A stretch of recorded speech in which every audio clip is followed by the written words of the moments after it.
سب تعریف اللہ ہی کو ہے جس نے اپنے محبوب بندے محمد صلی اللہ علیہ وآلہ وسلم پر یہ کتاب نازل کی اور اس میں کسی طرح کی کجی اور پیچیدگی نہ رکھی، بلکہ سیدھی اور سلیس اتاری تاکہ لوگوں کو عذاب سخت سے جو اس کی طرف سے آنے والا ہے ڈرائے، اور مومنوں کو جو نیک عمل کرتے ہیں خوشخبری سنائے کہ ان کے لیے ان کے کاموں کا نیک بدلہ یعنی بہشت ہے جس میں وہ ہمیشہ رہیں گے، اور ان لوگوں کو بھی ڈرائے جو کہتے ہیں کہ اللہ نے کسی کو بیٹا بنا لیا ہے۔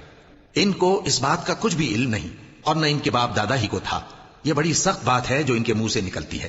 اور کچھ شک نہیں کہ یہ جو کچھ کہتے ہیں محض جھوٹ ہے۔